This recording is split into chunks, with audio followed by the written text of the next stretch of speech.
Bom dia, boa tarde, boa noite para todo mundo. Gostaria de avisar que eu estou gravando lá no meu arquivo pessoal.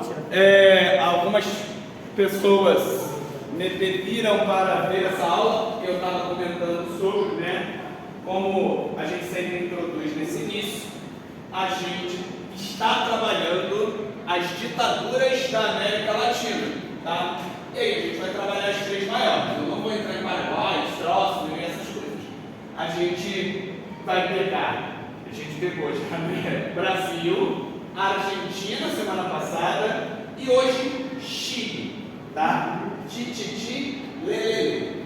Vai ser bem interessante porque o caso chileno, ele é um caso notório, tanto de ditadura agressiva, quanto da dinâmica que a gente está tendo nesse contexto de Guerra Fria, nesse momento, tá?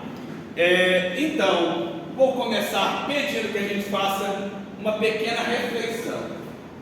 Todos vocês conhecem esse 11 de setembro, né? 11 de setembro de 2001, eu estava no meu terceiro ano, eu lembro como se fosse hoje, esse dia. Eu fui para a escola e a gente não tinha internet assim, não tinha smartphone, no máximo tinha alguém que tinha aquele tijolão da Nokia. E aí chegavam boatos: os terroristas destruíram a Casa Branca, eles destruíram metade dos Estados Unidos, nos boatos que rolavam. Existem muitos estudos sobre o 11 de setembro de 2001, inclusive eu tenho artigo. Mas existe um outro 11 de setembro que a gente vai trabalhar na aula de hoje e que a maioria das pessoas, eu tenho certeza que quase ninguém conhece. O 11 de setembro de 1973. O que os dois têm em comum? Os Estados Unidos. Só que um ocorreu através de um ataque internacional, estrangeiro, programado por terroristas, aos Estados Unidos. O outro foi impulsionado pelos Estados Unidos em um território estrangeiro. O outro é o golpe que depõe o presidente democraticamente eleito chileno, instituindo um regime repressivo com o apoio dos Estados Unidos. E se a gente for pensar em números de mortos, realmente o 11 de setembro é assustador, com 2.996 mortos, incluindo ali os 12 terroristas. Tá? Morreu, não está na coisa. E o 11 de setembro de 1973, a ditadura que tem início com esse processo, gera aproximadamente 3,2 mil mortos, além de 38 mil pessoas torturadas. Então eu acho que a gente tem um campeão nesse 11 de setembro do demônio aqui, tá? Se a gente contar então todas as influências internacionais que os Estados Unidos fizeram e esses óbitos, vão ficar bastante assustadores. Mas a gente vai demorar para chegar lá, porque a gente primeiro precisa construir algumas coisas diferenciadas, tá? O Manifesto Comunista, escrito pelo Karl Marx e pelo Friedrich Engels, ele termina com uma empolgante frase: trabalhadores do mundo unidos. Então ele propõe uma união de trabalhadores, mas ele também propõe revolução pelas armas. A proposta marxista original do comunismo é o operariado se organizando e tomando o poder. Foi assim na União Soviética, foi assim na China, foi assim em Cuba. Hoje a gente vai ver a primeira e única experiência real de comunismo por via democrática. Ele realmente aconteceu. O Chile elegeu alguém que tentou e chegou a começar a implementar um modelo de comunismo por via democrática. E isso cai em Enem, isso cai em prova, porque isso é muito importante. Sexta-feira vai ser aquela aula de revisão com questões. É porque alguns de vocês podem estar se perguntando: Argentina e Chile não caem, e a gente vai ver caindo, tá? A gente vai ver caindo. Então vamos contextualizar o que é o Chile. O Chile é basicamente uma praia, né? Eu acho muito engraçado que o mapa do Chile é tipo, não, Argentina, você não vai poder ter litoral no Pacífico. Não é bem isso. É um bom apelido pra gente magra e alta. Ou o mapa do Chile, vem cá. Porque, olha, ele é uma prainha, gente. Ele é um estreitinho. Ai, meu bem, eu não sou bom nessas coisas. Mas, pô, a Argentina é gigante, né? Olha o comprimento. Ele passa, ele vai até lá a Bolívia. Fala também, Bolívia? Não. Ele vai até um pedaço do Peru. Aqui, a gente não fala muito no Brasil, mas vocês tiveram umas guerras doidas na América Latina, que teve guerra entre Peru, Bolívia e Chile por esse finalzinho de pedaço aqui. Você tem umas guerras meio doidas que a gente não se mete muito, a gente não comenta muito em sala de aula, tá? Então vamos lá. O Chile, até os anos 30, possuía uma economia baseada principalmente na mineração de cobre. E também era exportador, como, né, uma marca das ex-colônias espanholas na América Latina. Você tem algum tipo de modelo de agro visando o mercado internacional de mineração, tá? Sendo que eu acho que, né, dada essa característica territorial, o agro não é o grande potencial chileno, certo? Você não tem grandes propriedades. Então eles ganharam muito dinheiro com cobre, tá? Através da extração de cobre. A partir dos anos 1940, começam a ser aplicadas políticas que buscavam conseguir a independência econômica do país. Exemplo disso é a criação da Empresa Nacional de Eletricidade, a fundação de plantas hidrelétricas e a ENAP, a cargo da primeira descoberta de petróleo em Magalhães, a Companhia de Aços do Pacífico e indústrias estatais de exploração silvoagropecuária e manufatureira. Ou seja, você tem, como teve no Brasil, como teve na Argentina, um processo industrializante, tá? Então você tem um impulso na indústria que chega a ter um crescimento de 7,5% ao ano entre 1940 e 1943. A diferença do Chile para o Brasil é que nessas indústrias você vai ter um modelo de sindicalismo muito organizado. E aqui eu vou ter que fazer uma crítica às esquerdas, em geral. Isso vai incluir Vargas, vai incluir até o próprio governo Lula, tá?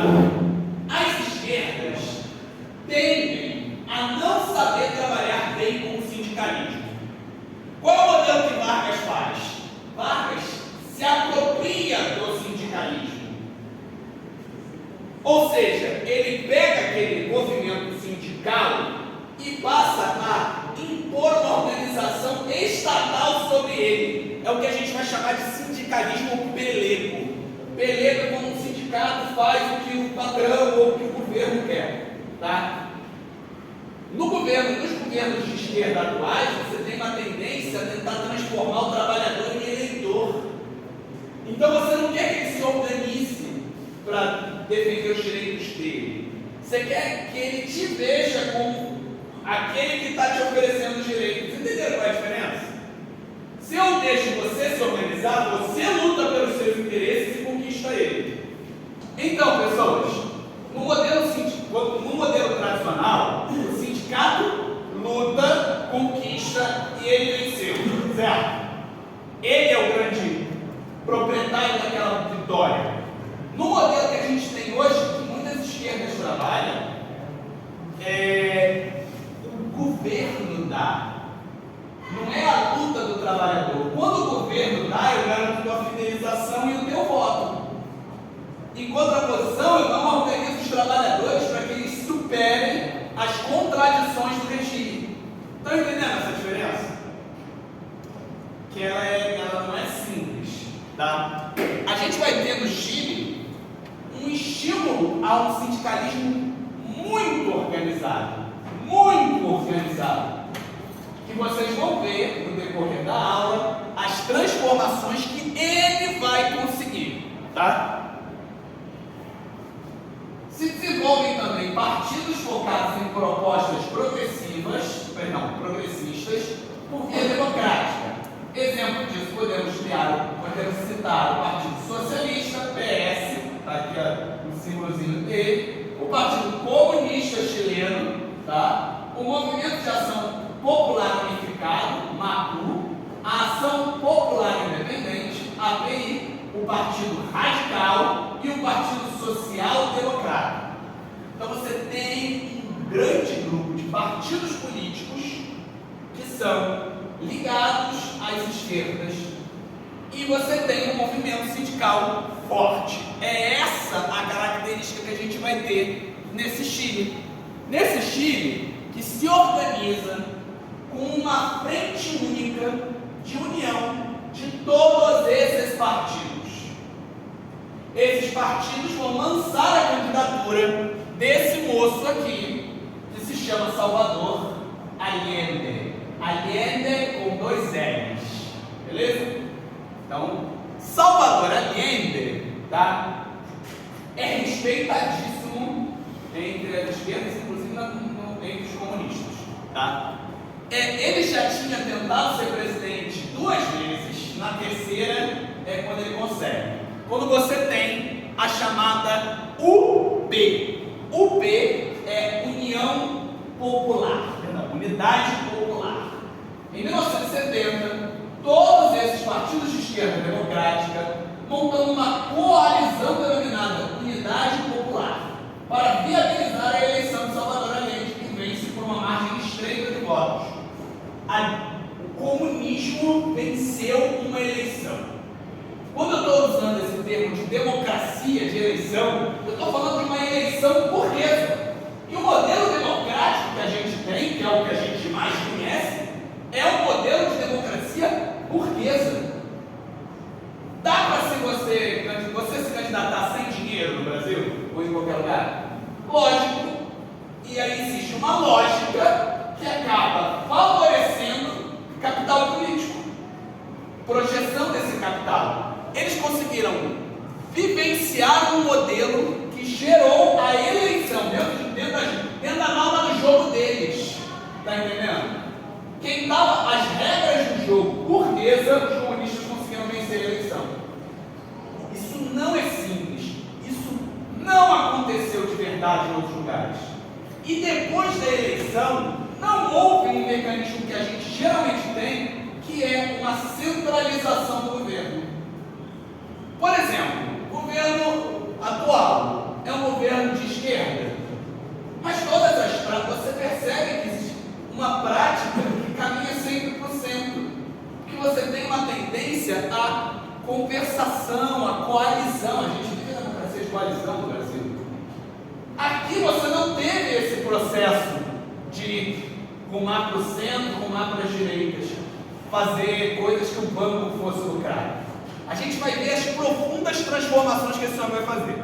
A proposta era conseguir, a partir da eleição de Allende e da organização dos trabalhadores, criar os mecanismos necessários para superar as instituições burguesas. Chamamos essa estratégia comumente de via chilena. Então vocês, às vezes não vai ter no Enem, no meu eu vou pintar um bigode em você. A gente não vai ter no Enem, de repente, uma questão sobre Chile, mas vai ter uma questão que vai citar a via chilena. Então a via chilena, ela tem uma notoriedade, ela é importante para a gente compreender esse universo da Guerra Fria, das possibilidades da Guerra Fria. O governo Allende possuía algumas prioridades, tá? Então vamos falar das prioridades. Nacionalização das áreas-chave da economia. Então, as empresas internacionais que agiam dentro do território do Chile seriam paulatinamente, então vagarosamente, substituídas ou nacionalizadas, tá? Nacionalização da grande mineração do cobre. Quem fazia a extração de cobre eram 2 empresas estadunidenses. elas vão sair e vão entrar a própria nacionalização, o próprio governo, e, dando tudo para os trabalhadores, né, vai fazer a mineração. Você acha que os Estados Unidos ficou feliz e contente? Óbvio que não.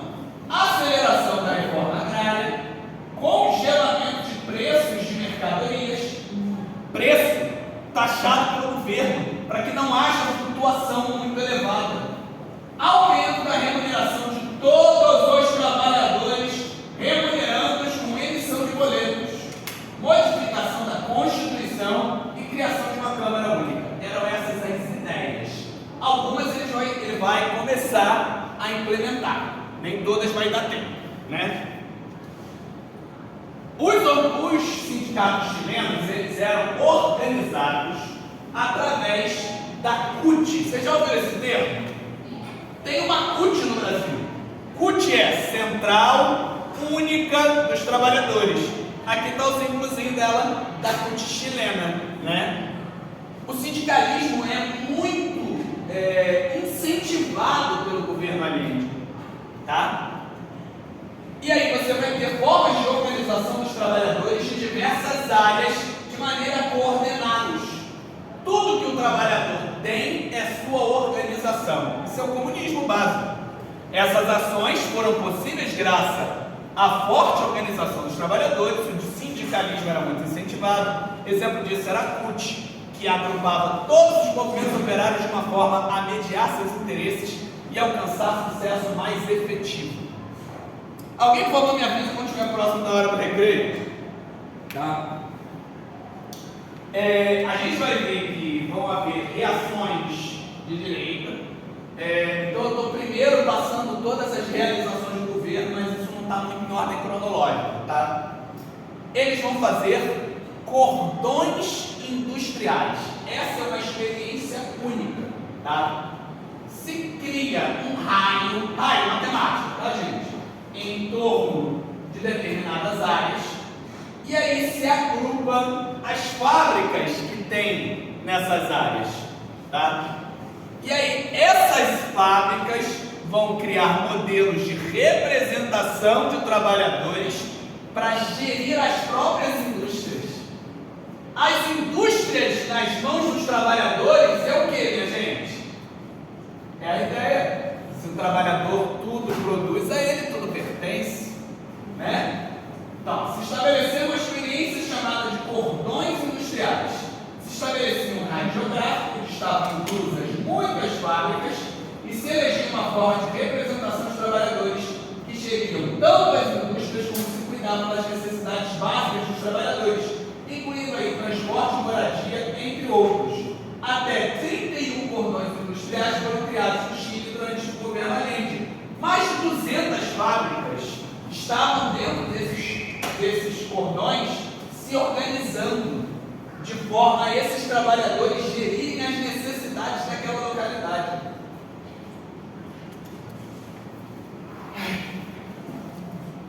Allende vai investir pesado na habitação, construindo muitas casas que eram disponibilizadas para a população. Gente, moradia é item básico. Isso não era para ser cobrado, principalmente do jeito que é. A gente vive um mundo onde a especulação imobiliária e o lucro de proprietários está sobre as necessidades das pessoas, de um teto, de algo tão básico como ter para onde voltar. Então, ocorrendo investimentos em massa no setor de habitação, criando moradias dignas para milhões de pessoas, e no ensino público, com alimentação para as crianças. Aqui, ó, vamos gastar o espanhol?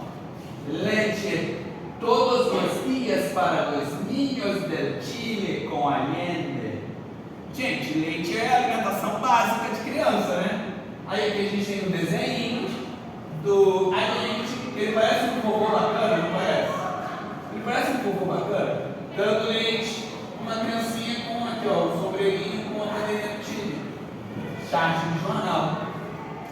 Você vai ter também lavanderia pública, creches e políticas voltadas para as mulheres, de socialização do trabalho.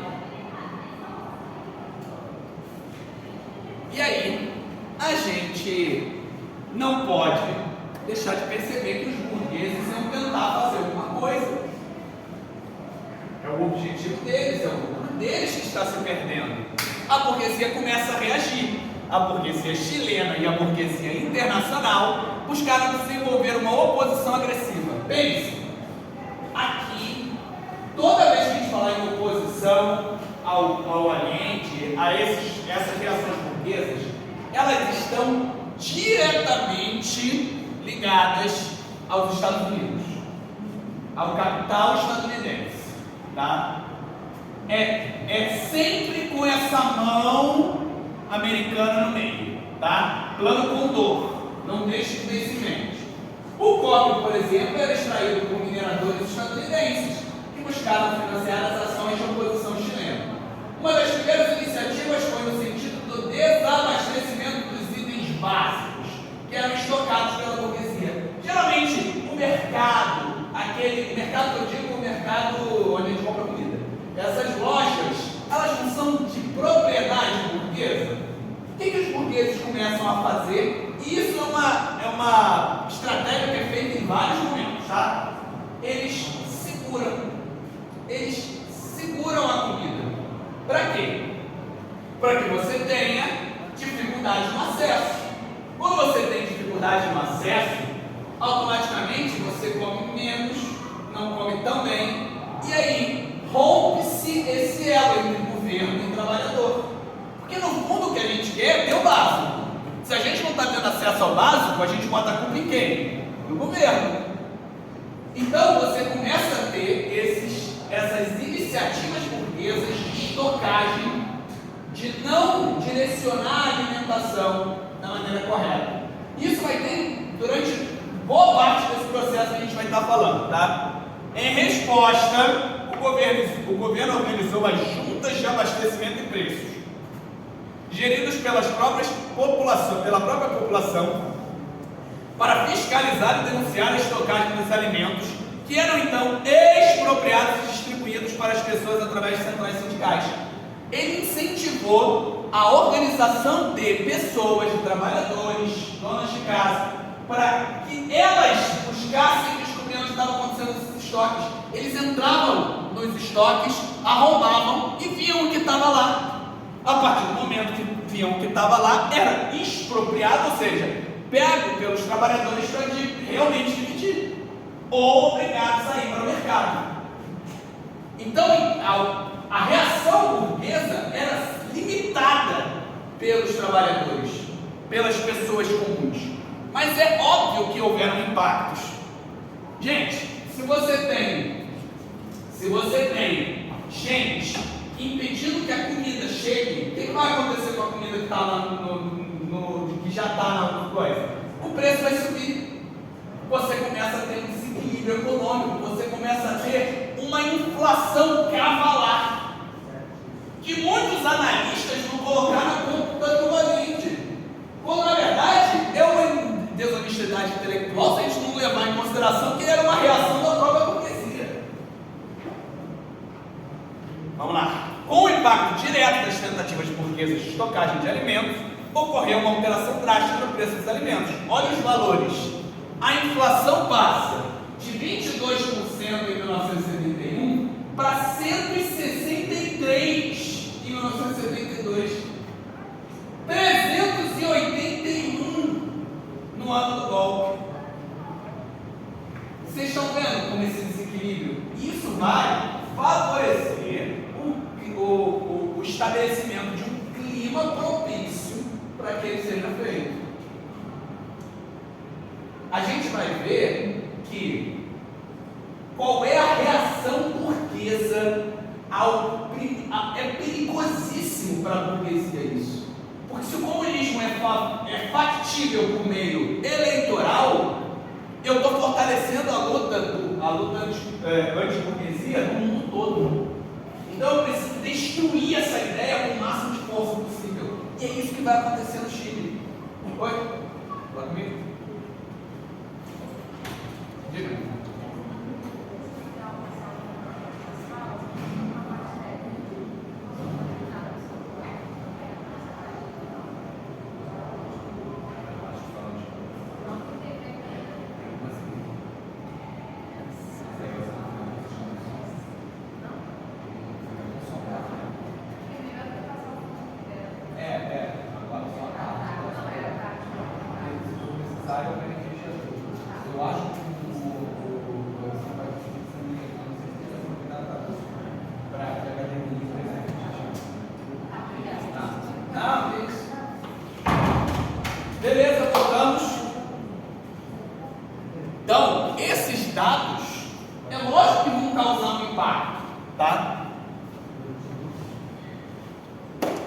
Em 1972 a gente vai ter um lockout.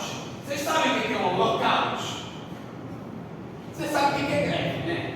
Greve é quando o trabalhador está puto e ele vai e parou. Aí isso é uma greve, não é isso? Lockout é quando o empresário está puto e fala assim, parou. Lockout é crime. Você não pode ter um empresário fazendo isso, tá? Greve é legalizado no direito do trabalhador, tá? Em outubro de 1972 ocorreu um lockout instituído pelo patronado ligado aos caminhoneiros chilenos.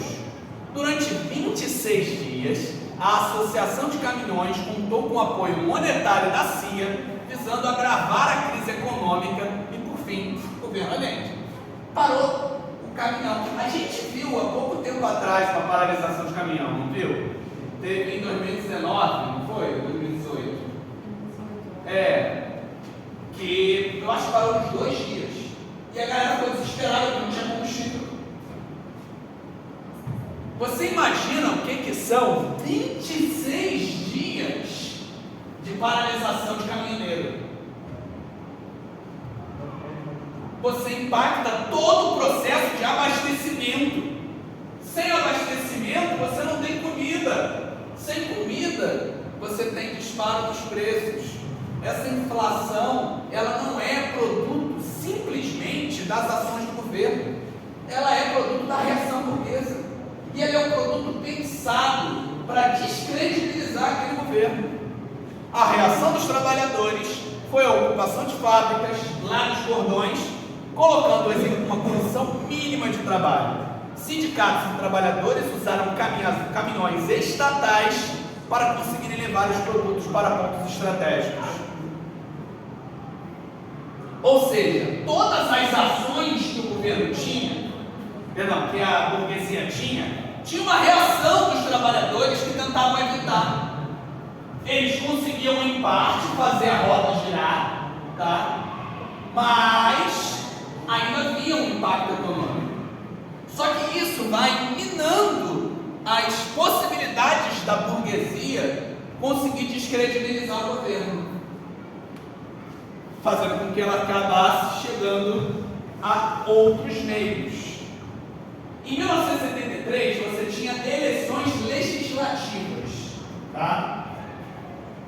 Até esse momento, o Allende estava governando com relativo apoio do Congresso. Show! Tanto que a lei de nacionalização da extração de cobre foi aprovada pela maioria. Ele tinha parte desse apoio. O que acontece em 1973 durante essas eleições? A CIA injeta dinheiro, a burguesia injeta muito dinheiro para poder evitar a ação do governo. A intenção original, inclusive, era, dentro da legislação chilena, conseguir uma maioria absoluta que permitisse que ela abrisse um processo de impeachment contra o governante, contra o Allende. Não sei se vocês sabem, mas impeachment não tem nada praticamente a ver com crime. Ele tem a ver com a relação daquele governante com a Câmara. Tinham crimes declarados do Temer, vou nem chegar no Piruliro, e por diversas vezes foi votado e eles falaram assim, não, a gente não vai abrir o impeachment não. Em contraposição, ontem saiu definitivamente o resultado do processo das pedaladas fiscais da Dilma, que consideraram ela inocente. Ela foi impeachmentada por um processo onde ela foi inocentada. Ou seja, não houve. Ou seja, não tinha base jurídica. Estão entendendo como impeachment é política e não é necessariamente crime? Esse dinheiro que estava sendo colocado gerou uma eleição maciça de candidatos ligados à burguesia, mas eles não conseguiram a maioria absoluta necessária para o impeachment. A gente vai ter então a frente chamada CODE, Confederação da Democracia, que era a frente burguesa, que vai investir pesadamente. Eles eles vão vencer com 54,6%. A UP, a Unidade Popular, perde com 43,5%. Porém, não é maioria absoluta. Porém, conseguem, a partir disso, travar todas as iniciativas do governo aí.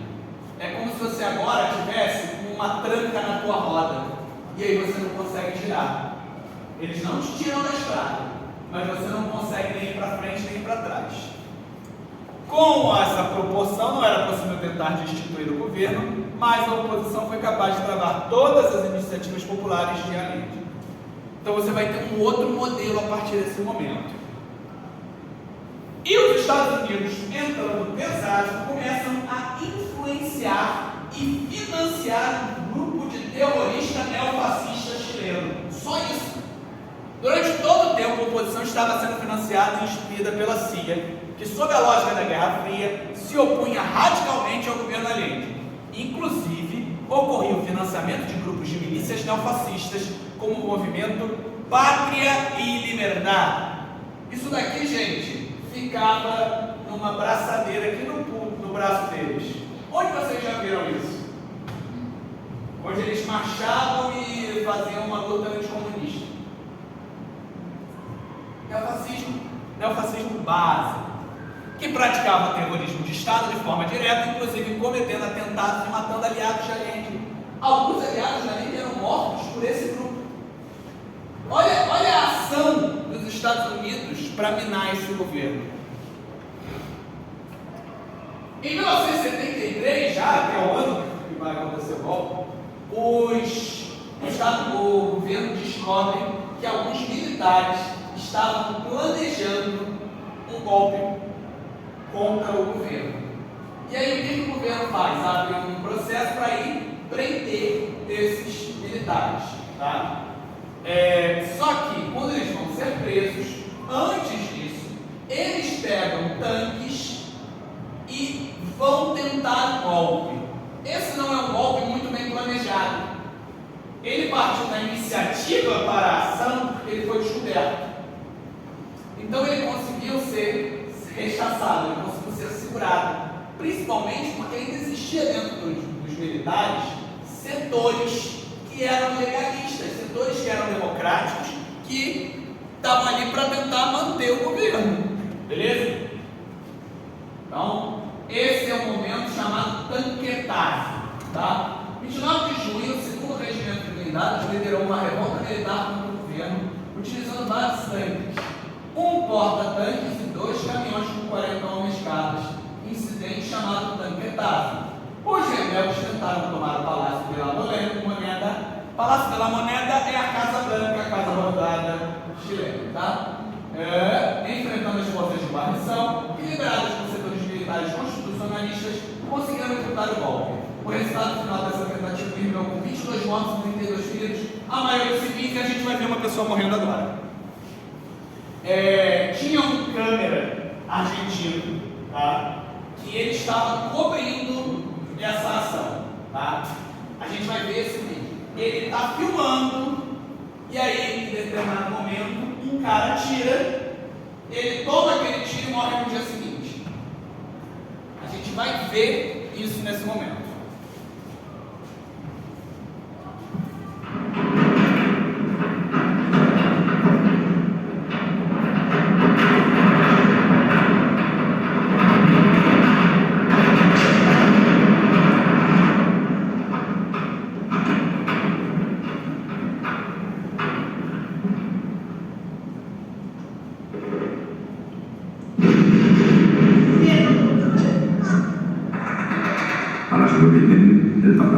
Ignora a narração, tá? Los partidos opositores guardan silencio. El resto de las fuerzas armadas no se juntan la acción.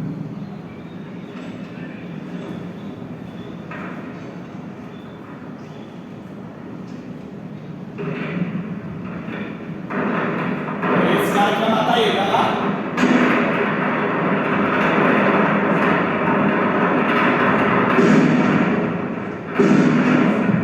Ele continua gravando por um tempo, tá, gente?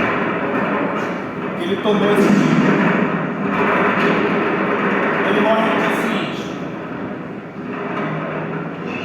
Caiu. Repara que dá pra ver direitinho o cara olhando pra ele Un poco más e tarde, atirando. Leonardo Henriksen, camarógrafo argentino, filma su último plano. No solo registra su propia muerte, también registra, 2 meses antes del golpe final, Ó, o maluco la vê protesta de ele un sector del gravando ejército chileno. e dá o tiro. Olha só.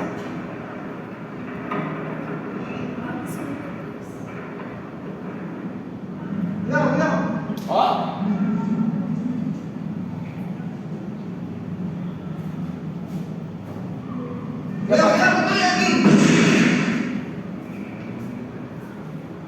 E a partir de agora todos vocês podem ver textrados. Vocês entenderam? Harry Potter? Não? Ah, pronto. Tem que ver gente morrendo para ver o testrado lá, o bicho do Harry Potter. Todo mundo agora pode. Tá acabando, tá, gente? Daqui a pouco vocês vão pro recreio. Além de... Ué, teve uma tentativa de golpe, né? Esse golpe foi feito pelos militares. O que o Allende fala? Gente, vamos fazer estado de sítio. Estão tentando me dar um golpe. E aí, o que o Senado fala? Não. Vamos chamar os militares para solucionar a crise. É isso. É esse o momento que a gente está vivendo. Allende busca declarar estado de sítio devido à tentativa do golpe, mas não consegue aprovação parlamentar. Ao contrário, a oposição propõe uma intervenção militar para solucionar a crise. Crise essa que teve início justamente por uma tentativa de golpe dos militares. É isso que a gente está vendo. Aí entra em cena este filho da puta. Tá? Esse homem é o general Augusto Pinochet. Tá? Para solucionar a crise com os militares, existe, em primeiro lugar, da parte dos militares, uma reorganização onde eles vão pegando aqueles militares que apoiavam o governo e afastando, certo?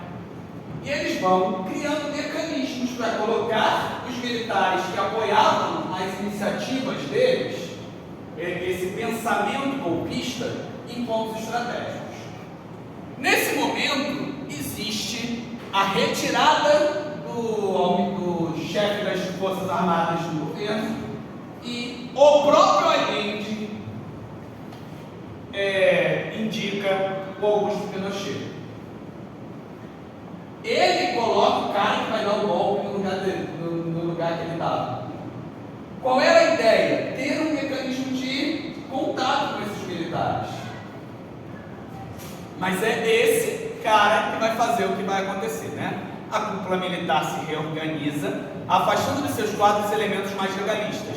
Neste contexto, indicado para o cargo de comandante do exército, o general Augusto Pinochet. Militar de postura discreta e séria, inicialmente Allende acreditou que se tratava de um militar que priorizava a Constituição, o que, como veremos, não era bem o caso. Eu vou pausar agora. Vamos lá. Em 4 de setembro, opa, você viu, menino? O Eric não voltou do... Ah, tá ali, é que você estava sentado lá, tá? É que nesse tempo ele resolveu ficar acordado, ele veio para frente. Vamos lá. A gente está dando uma aula sobre governo Allende e ditadura chilena, tá? Só para você não se perder. Em 4 de setembro de 1973, o povo foi às ruas. Estava fazendo aniversário, tá, da eleição do Allende. Então, o povo foi às ruas demonstrar a força dele. Então vamos lá. 4 de setembro de 1973, os eleitores de Allende tomam as ruas em uma das maiores manifestações em apoio a um líder político que já havia ocorrido no território chileno. Mais de 200 mil pessoas foram às ruas nesse momento declararem apoio ao presidente, mesmo em meio a essa crise criada pelos governos de direita, pela oposição da direita. Tá? Mesmo em meio à crise econômica e às iniciativas burguesas para minar o governo. A partir desse apoio popular maciço, Allende, aqui ó, em discurso, declarou que desejava convocar um plebiscito a se realizar em 11 de setembro para resolver democraticamente o impasse que impedia toda e qualquer ação do seu governo. Allende era um democrata, absolutamente democrata. Ele estava implementando um modelo comunista, sim, por via democrática. Qual é a saída que ele tem? Ele não vai às ruas e exige, Glauber, a mobilização popular. Vamos lutar, não. Ele vai às ruas e fala, vamos resolver democraticamente. Vamos fazer um plebiscito onde a população vai opinar. Gente, plebiscito é quando você tem uma consulta popular sobre determinada ação governamental, certo? Qual é o cenário? Vamos recapitular o cenário, pessoas.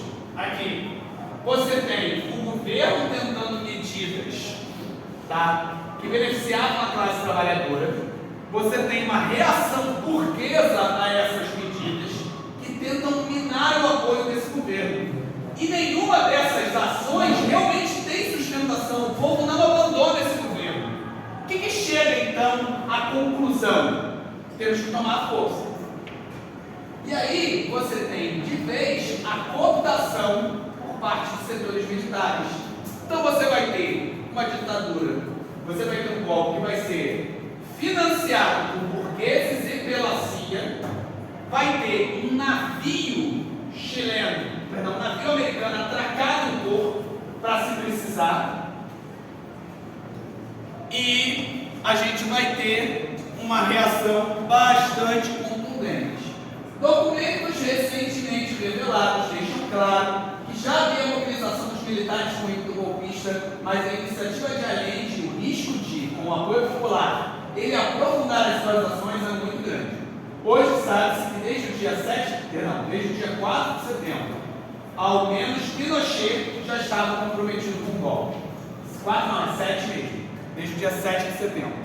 Então, o dia do plebiscito estava marcado para 11 de setembro. Que dia que tem que acontecer o golpe? Antes desse plebiscito.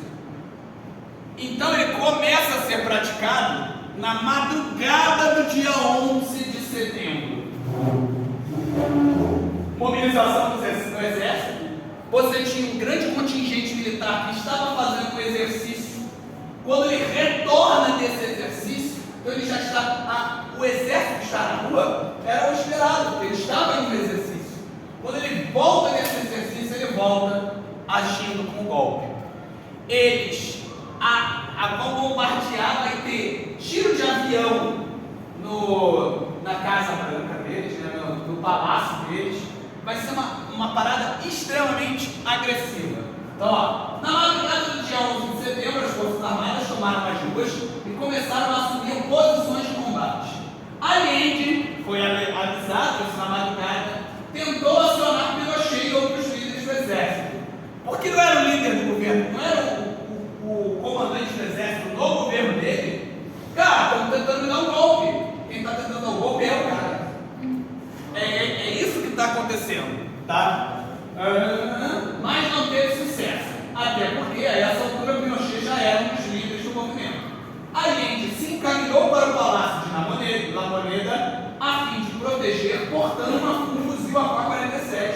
Então, o Allende pega o fuzil AK-47 que ele tinha ganhado do Fidel e vai, ele próprio, junto com outros aliados, defender o palácio. Né? Beleza. Olha o tamanho do fuzil na mão desse homem. Beleza? É uma AK-47 que o Fidel tinha dado para ele. É um bom presente. Imagina, né? Às 10h30 da manhã, os tanques abriram fogo contra o palácio, que foi invadido por tanques e pela infantaria. Às 11h52, aviões de caça também lançaram seus foguetes contra o palácio e o presidente, exigindo que ele renunciasse ao cargo. Mas ele resistia. Aquela foto que a gente tem lá no início, quando eu botei as imagens, e que estava no slide anterior, é o palácio pegando fogo. Olha, imagina, gente, o Palácio do Catete, a Casa Branca, imagina a Casa Rosada, com esse nível de ataque. Olha o nível de agressividade que os militares fizeram. Não é gente fazendo cocô em cima da mesa do Xandão, não, como aconteceu no 8 de janeiro. É tiro de foguete. Eu esqueci de vir abrir de baixo. Peraí que eu tenho que ler. Quem falou? Foi ela? Meu Deus. Às 2h20, o general Palácios decidiu tomá-lo. O general Palácios decidiu tomá-lo e enviou um grupo de soldados para demolir o portão do palácio. Então, ó, às 2h20 ele resistiu da manhã até a tarde. Um grupo oficialmente entra e toma o palácio. O Allende está lá tentando proteger ele, certo? A gente vai mostrar agora o discurso final do Allende, tá? O discurso final dele. Então eu peço que vocês prestem atenção, está legendado e é espanhol bem bonito e carregado, como deve ser. Ué, não está entrando áudio por quê?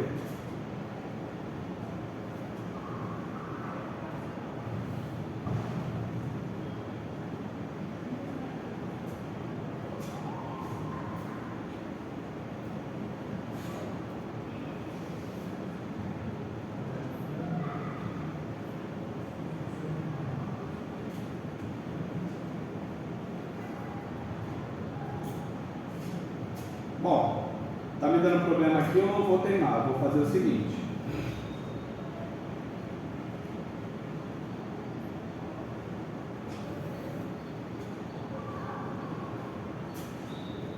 Vou botar ele na...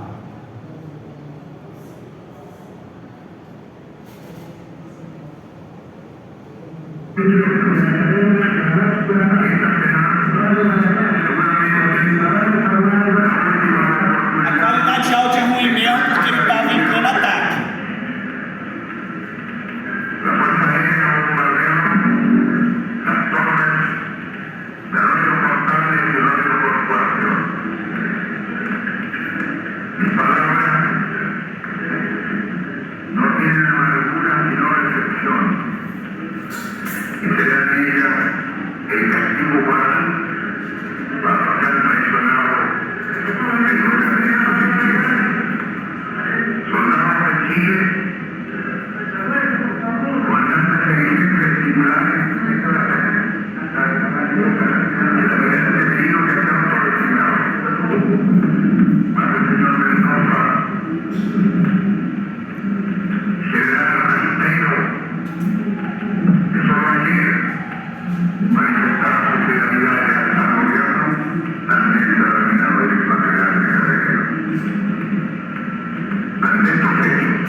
Unido a la reacción, pero el clima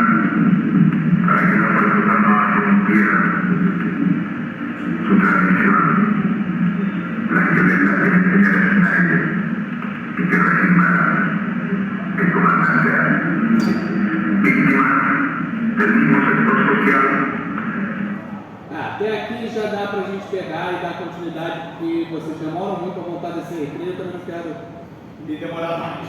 tá? Sobrar tempo, a gente ouve o restante. Esse homem parecia que ia renunciar? A causa mortis é suicídio. Com uma AK-47. Vocês viram também na arma? Não me parece muito fácil você se suicidar com aquela arma. Tudo que sobrou e nós temos no museu hoje é metade do óculos dele. E é assim que a gente tem em 11 de setembro, o golpe no Chile, e se institui um regime democrático, um regime antidemocrático. Além de não sobreviver ao golpe de 1973, segundo legistas, a causa da morte foi suicídio, fizeram o exame, realizado através de perfuração por arma de fogo. Tecnicamente foi suicídio. Ou suicidaram ele, né? Você sabe como é que funciona o suicidaram ele, né? Segura essa arma aqui e se mata, senão a gente vai fazer muita maldade com você. Né? Beleza. E aí a gente começa o governo Pinochet, uma ditadura militar que vai durar 17 anos no poder. 17 anos. Quando eu era criança, eu lembro avidamente da gente falar de Pinochet na televisão, no Jornal Nacional. Você lembra? A gente vai mostrar algumas coisas aqui, pode ser que você puxe a memória, tá? As Forças Armadas e de Ordem constituíram uma junta de governo militar presidida pelo comandante em chefe do Exército, Augusto Pinochet, que se tornaria líder da ditadura em toda a sua extensão. O novo regime caracterizou-se por um modelo autoritário de características de extrema-direita, com o anticomunismo, a proibição legal de partidos políticos até 1987, a proibição de sindicatos e a limitação da liberdade de expressão e dissolução do Congresso Nacional e a exclusão total da democracia. Gente, a gente viu um Chile extremamente sindicalizado, com um povo que ia para as ruas, né? Como é que a gente vai fazer? Como é que eles fizeram para ter um Chile que abaixava a cabeça para a ditadura? Com extrema violência, tá? Uma expressão sempre, a violência do Estado que a gente vai começar, tá? Uma expressão sempre cotidiana de ditaduras, a violência do Estado do Chile, de Pinochet, não foi diferente. Registrando pelo menos 28.259 vítimas de prisões políticas e torturas, 2.298 executados, 1.209 desaparecidos e cerca de 200.000 pessoas exiladas. Gente, o maior contingente de imigração que já existiu no Chile foi durante a ditadura de gente expulsa. Ou seja, mais pessoas saíram do Chile expulsas do que por vontade própria. Na história, até hoje. Olha o símbolo da Direção de Inteligência Nacional, que é o órgão de repressão. Parece a luva do Thanos. Não parece um negócio assim? Foi criado o DINA, Direção de Inteligência Nacional, uma polícia secreta que sobre a desculpa de salvaguardar a segurança nacional, realizava perseguição, repressão, detenção, tortura e assassinato daqueles que eram considerados subversivos. Como assim, professor? Teve muita prisão? Gente, teve tanta prisão que eles usaram os estádios de futebol para prender gente. A gente está falando de não ter espaço para colocar pessoas. É essa a agressividade desse governo. Aqui a gente tem o Estado Nacional do Chile. Vira e mexe na Libertadores, tem jogo lá. Aqui a gente tem o Estado de Concepción. Pessoas no campo, pessoas na arquibancada. Os estádios viraram campos de concentração e tortura. Em muitos casos foram utilizadas instalações do Exército, da Força Aérea, da Marinha, incluindo um navio escola, que vira e mexe, circula por aí, tá? Campos de concentração também foram instalados em escritórios e em ilhas e em áreas isoladas. Inclusive foram utilizadas instalações esportivas como o Estado Nacional do Chile e o Estado Municipal de Concepción. Só que tinha muita gente pelos interiores, não tinha? Não era um movimento sindicalista muito bem organizado. O Chile simplesmente organizou caravanas da morte. É caravana da morte. Sob ordem do governo, em 1983, foi organizada uma delegação do Exército para agilizar a detenção de pessoas vistas como subversivas. Vamos agilizar isso logo. Vamos prender esses esses caras. Na ocasião, diversas cidades do interior do Chile foram visitadas durante sua execução, levando a óbito 71 pessoas e torturando outras dezenas. Existem documentos que descrevem a brutalidade das ações perpetradas pela Caravana da Morte. E a gente vai ler um trecho aqui. Antofagasta é uma cidade chilena, tá? Durante uma dessas ações, em Antofagasta, os corpos dos executados nunca foram devolvidos aos familiares. Anos depois, um dos generais envolvidos daria o seguinte relato. Gente, isso é o relato de um dos generais que participou dessa Caravana da Morte. Olha, não é de vítima, é do general. Olha o que ele fala. Fiquei com vergonha de vê-los, os mortos, tá? Eles foram despedaçados. Então, eu queria colocá-los juntos, pelo menos deixá-los em forma humana.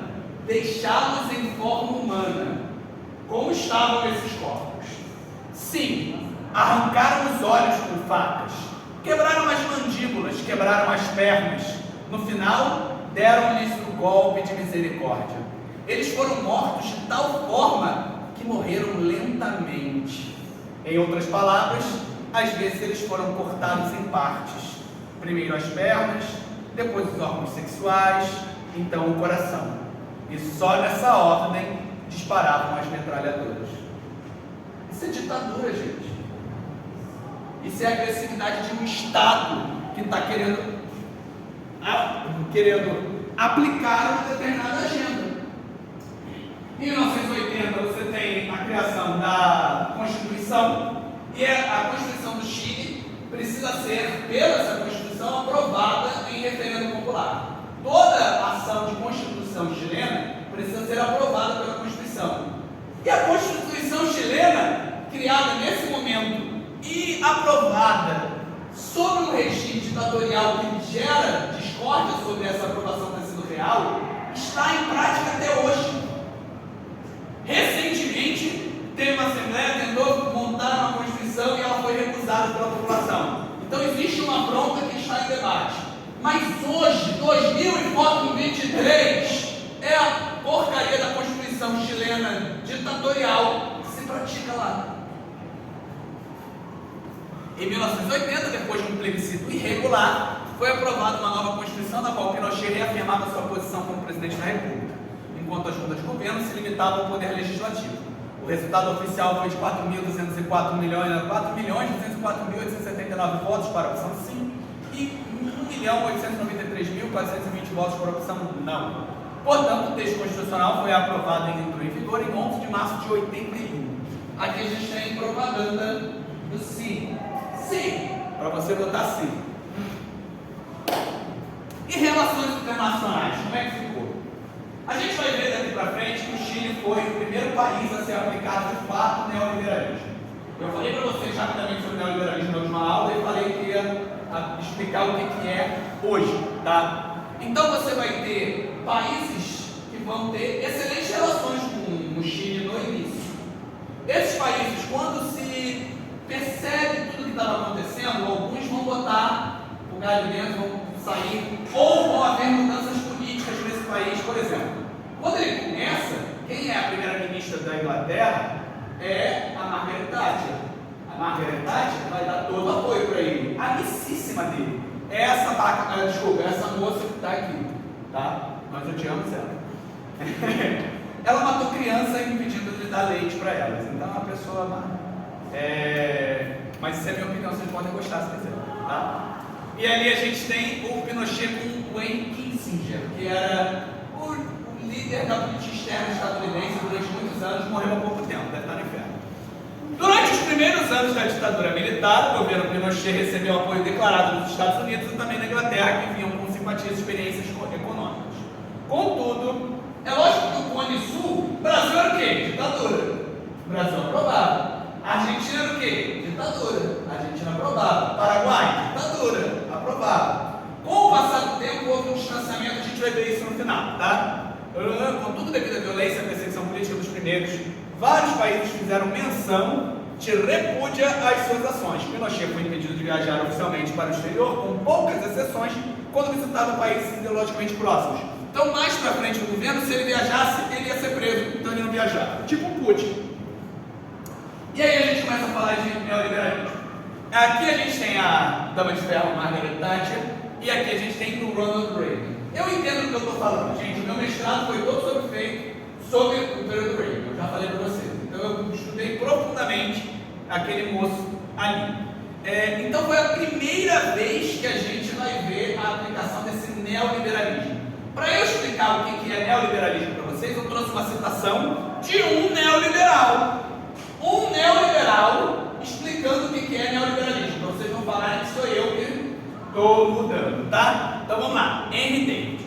O neoliberalismo é, em primeira instância, uma teoria sobre práticas de política econômica que afirma que o bem-estar humano pode ser mais bem promovido pela maximização das liberdades empresariais dentro de um quadro institucional caracterizado por direitos de propriedade privada, liberdade individual dos mercados,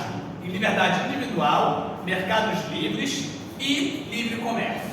O papel do Estado é criar e preservar um quadro instituição apropriado a tais práticas.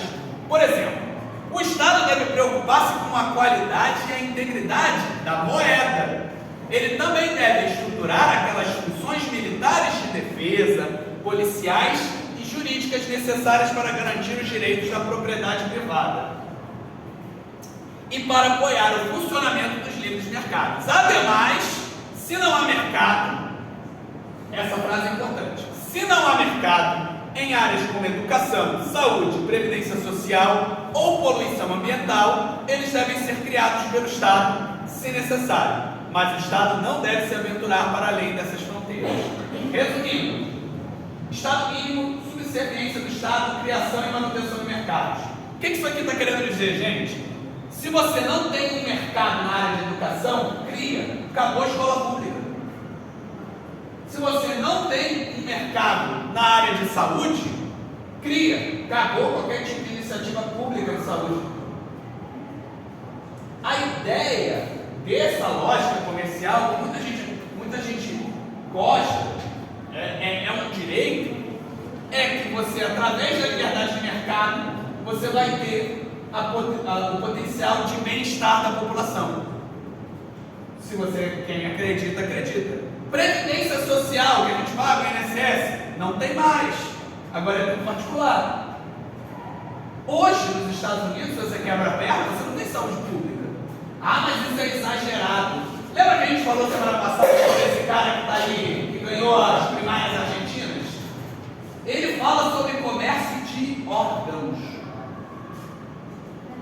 Legalização de comércio de órgãos, criação de mercado, prática neoliberal, Estado mínimo. Ou seja, nesse sistema, o Estado possui uma função de subserviência do mercado e deve preservar e criar novas lógicas de comercialização. Sendo assim, em geral, governos neoliberais priorizam privatizações, cortes de gasto público, inclusive em relação a medidas de equidade social e desregulamentação do mercado. Ou seja, todo investimento que o Estado faz é errado, tem que ser desmobilizado dentro dessa perspectiva. Particularmente aqui a opinião da gente, a gente percebe que, por exemplo, em momentos como pandemia, a primeira coisa que o neoliberal faz é correr para o Estado. Então esse Estado só é subserviente quando é interessante para eles.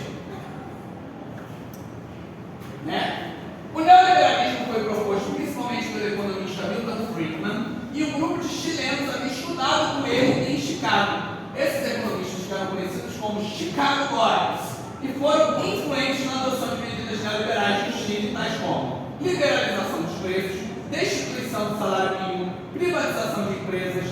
Entre 1973 e 1977 foram privatizadas mais de 443 empresas.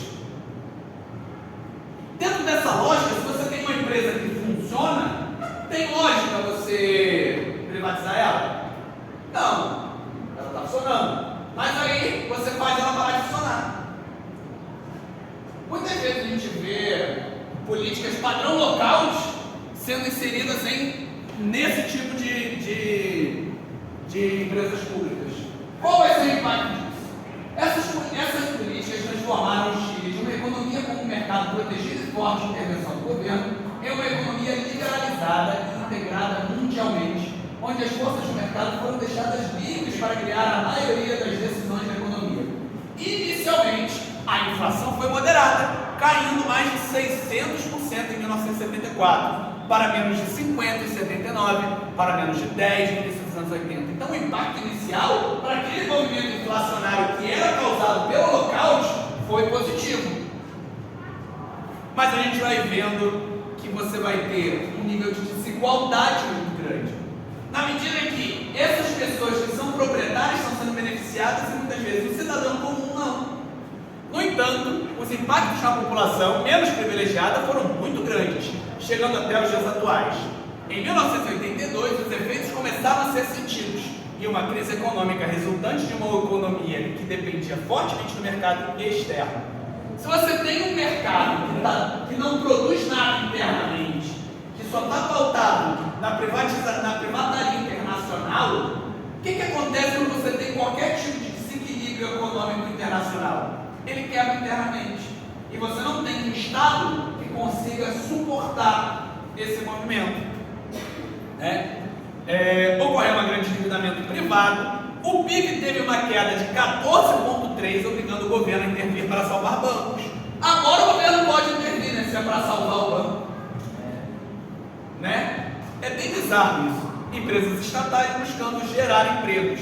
Então, quando você chega, o golpe foi em 73, quando você chega em 1980, você já tem uma séria crise econômica, impacto na população. Você começa a ter vários protestos, você começa a ter gente na rua, mesmo com esse mecanismo repressor absurdo que existia no Chile, mesmo com o perigo de ser torturado até a morte, a condição de vida era tão insuportável que você ia para a rua. Porque ou você era torturado pelo regime, ou você morria de fome pelo regime. Em crise começam a haver represálias, especialmente de trabalhadores e opositores da ditadura. A partir de 1983, ano em que eu nasci, começam a acontecer grandes protestos nacionais e o sindicalismo volta a ser fortalecido, apesar da violenta repressão do Estado. Partidos políticos se organizam em frente para realizarem a oposição a Pinochet. O Chile ele tem uma tradição bem democrática nesse sentido, tá? Os protestos continuando ali, protestos de mulheres e protestos de estudantes, tá? O governo começa a prender as pessoas, e aí, pela Constituição, quanto tempo ainda tem? Tá. Pela Constituição, a gente teria eleição, teria um novo plebiscito para verificar se o governo podia ou não continuar. E aí, você tem em 88 esse plebiscito, no meio das ondas de protestos. Se o sim ganhasse, Pinochet continuaria. Olha a imagem: Pinochet feliz com o ditador maldito, beijando criancinha. Ai meu Deus, ele é tão bonzinho, ele beija criancinhas. Então você tinha o no, chega, e o sim, sim é a continuidade, beleza? Se a opção sim, ou seja, o candidato proposto, Pinochet, fosse aprovado, Pinochet ficaria no cargo por mais 8 anos. Se vencesse a opção não, Pinochet ficaria no cargo até 11 de março de 1990. Quem você acha que ganhou? Ganhou o não. O povo chileno era mobilizado. Por mais que houvesse um Estado repressor, você nesse momento estava num movimento de contestação. Fora que, gente, isso aqui é 1988, ditadura brasileira já tinha caído, ditadura argentina já tinha caído.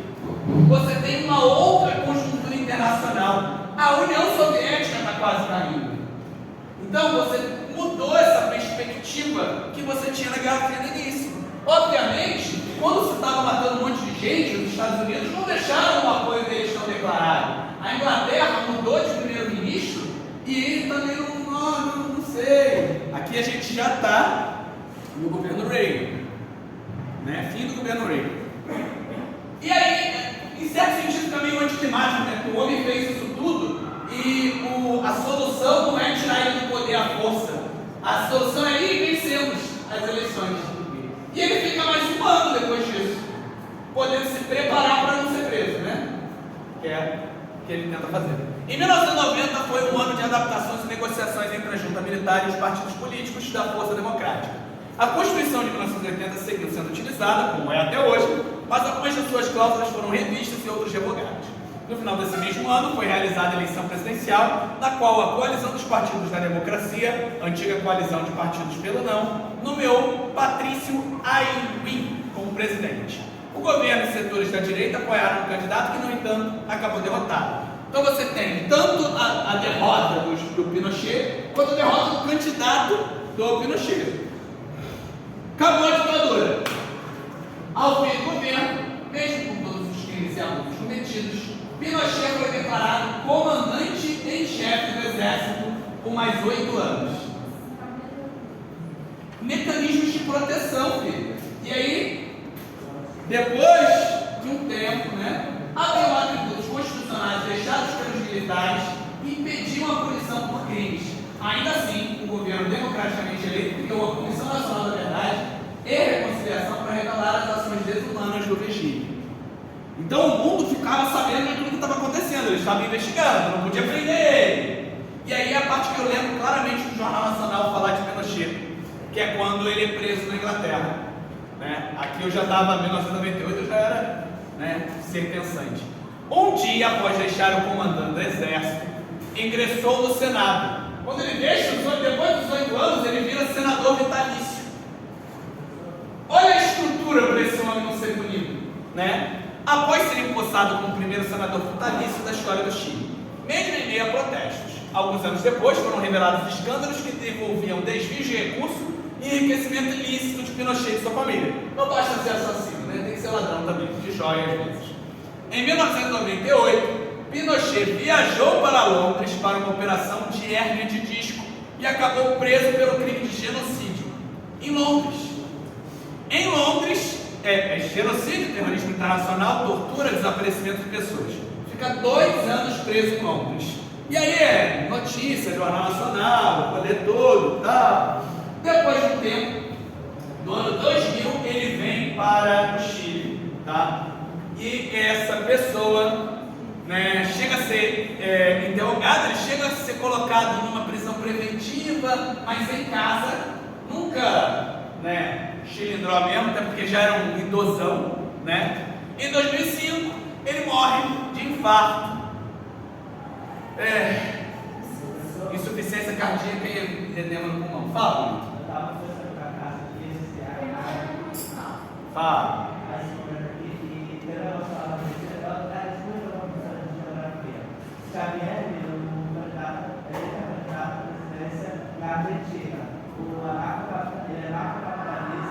Milei que você está falando? Milei. Candidato à eleição. É o Milei. Xavier Milei. Isso. Aí ele é anarcocapitalista, extrema-direita e... É ele que eu falei que quer vender órgãos. Ele falou... Ele está falando também em direito de venda de criança. A Cássia falou que concordo. Tem tudo a ver com a Argentina, do que a gente viu durante a ditadura, não é? Posso querer isso? Assim. Vai falar pra casa. Vamos lá. Carlos. Eu sei. Então, eu sempre diferencio opinião de matéria, certo? Né? Você sabe. Eu não gosto de neoliberalismos, né? Eu particularmente. Eu não consigo acreditar que o mercado por si só consiga gerar conforto para a população mais carente. Eu não consigo dormir direito num planeta onde tem pessoas passando fome e não tendo onde morar. A parte disso, os argentinos que se decidam, né? Eu sou um democrata acima de tudo. Se eles escolherem, eles que arcam com as consequências, como nós arcamos com a escolha que o país teve há pouco tempo atrás. E como a gente vai arcar com a atual. Porque não existem escolhas boas e escolhas ruins. Existem escolhas médias e escolhas péssimas. Entendeu? A escolha boa, geralmente, acontece esse tipo de coisa. Entendeu? A aula de hoje, gente, ela foi bem a Guerra Fria, né? que ela foi a tentativa de comunismo por um lado e a reação burguesa ultraliberal por outro. Eu acho que assim, a contribuição principal foi também a gente ter compreendido o que é neoliberalismo, tá? Que é uma doutrina econômica que ainda é compartilhada.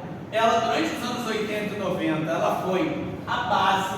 A gente vai ter governos brasileiros neoliberais, como a gente vai ter no governo Collor, e em algumas características dentro do governo FHC, tá? Então, ela ainda é vista por determinados setores como base, então ela pode cair em Enem, ela pode cair nessas coisas, tá? Hoje, a gente tem uma disputa no cenário internacional, onde você vai ter esse neoliberalismo ainda em disputa com uma espécie de neo-keynesianismo, que é a ideia que eu sou mais favorável até de bem-estar social, de Estado como provedor da qualidade de vida das pessoas, tá? Mas aí, de novo, essa é a minha perspectiva. Vocês, enquanto indivíduos ativos, estudem e escolham.